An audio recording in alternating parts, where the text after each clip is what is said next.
Lausanne, the capital of the Swiss canton of Vaud, is a city of 140,000 people and sits at the northernmost point of Lake Geneva, or Lac Léman in French pronunciation. It is the public transport hub of Vaud and a gateway to the alpine canton of the Valais, home to some of the best-known ski slopes in the world. Lausanne is in the French part of Switzerland, so you will hear French spoken. However, everyone speaks English, so there should be no language barrier. Away from the lake, the hilly city has medieval shop-lined streets and a 12th century Gothic cathedral with an ornate facade.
Here the steam-powered side-wheeler La Suisse is pulling into port. We went on this beautiful ship for a lake cruise to Montreux and back. The La Suisse, launched in 1910, measures 257 feet long carries up to 850 passengers and produces almost 1,400 horsepower from her steam engine.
The waterfront of Lausanne is a focal point of the city and a wonderful place to spend time strolling. We spent hours taking in the gorgeous scenery of Lake Geneva. Across the sparkling clear lake, the jagged peaks of the French Alps cut a sharp outline against the sky. Closer, on the opposite shoreline, you could make out the city of Evian. Ornate hotels and chateaux line the shore promenade.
The Hotel Chateau d'Ouchy, where we stayed, was wonderful, with comfortable, clean rooms and excellent views. There were a dozen restaurants within walking distance, and the metro was just across the street. Highly recommended if you are visiting the area.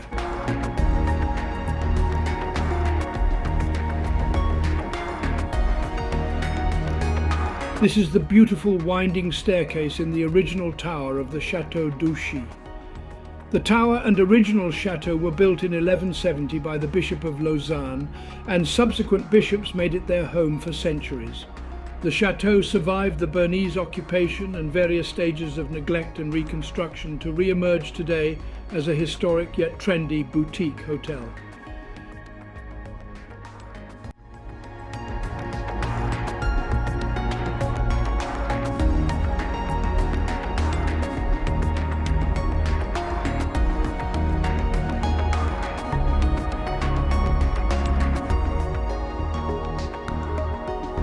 Here is a view of the surrounding area and lake from our hotel room.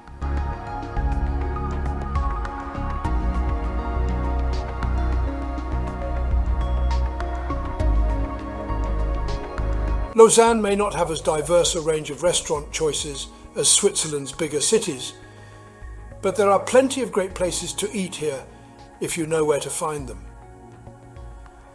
While there's an abundance of cafe restaurants serving modern Swiss bistro fares such as beef tartare, burgers, salads and perch fillets, it's also possible to hunt out decent Chinese food, an Indian curry and an Argentinian T-bone steak. Traditionalists can opt for classic Swiss cheese dishes at several dedicated places, including Pant Besson and Café Roman.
Every Wednesday and Saturday, vendors set up shop for the street market.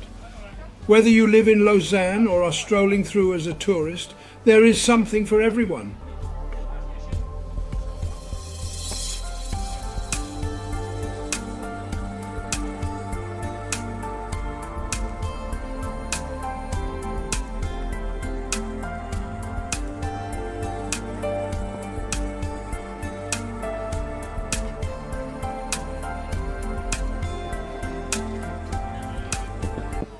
There are wonderfully fresh vegetables as well as a vast assortment of cheeses and delicious dried meats available at multiple stands.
This is the entranceway to the metro at the Douchy station.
The Natural History Museum of Lausanne is located in the former Bishop's Palace, located in the centre of the city.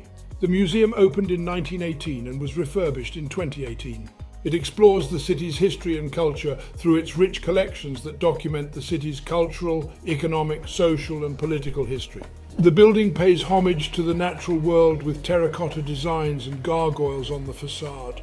The museum also offers live performances such as dance and theatre. It is open daily except for Sunday. Plan to stay several hours as there is much to see.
Lausanne is a city of hills.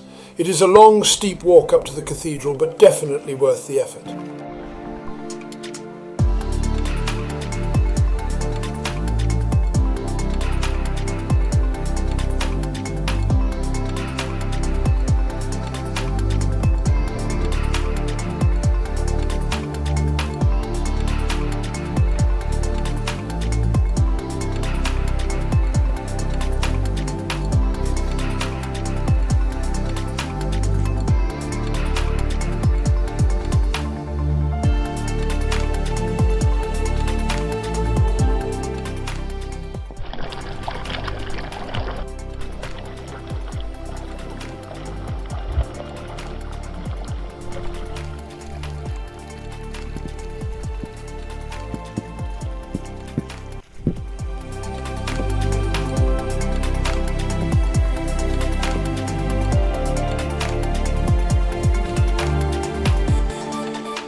The Lausanne Cathedral is a famous focal point in the city. Constructed during the 12th and 13th centuries, consecrated the 20th of October 1275 in the presence of Pope Gregory X and Rudolph of Habsburg. It became a Protestant cathedral in 1536. From that point, Jean Cotterell, the third builder, continued the work on the site by constructing the western section, giving it a porch and two towers, one with a belfry, the other one remained uncompleted. It was only in 1275 that the cathedral was consecrated by both Emperor Rudolph of Habsburg and Pope Gregory X. In 1536, during the Reformation, the cathedral underwent significant changes when a new liturgical area was built in the nave. Thereafter, it was restored a number of times in the 18th century and again in the 19th century under the leadership of the famous French architect Eugène-Emmanuel Viollet-le-Duc. The cathedral has a highly significant multicoloured interior. Dating back to the original construction, this design was covered over during the Reformation and then revealed at the beginning of the 20th century. The paintings are still visible in the Chapel of the Virgin, as well as on the statues of the painted doorway, which is unique in all of Europe and has been completely restored since October 2007. The rose window is among the masterpieces of European artistic heritage. Its panes depict the medieval view of the world arranged around the figure of God, the Creator.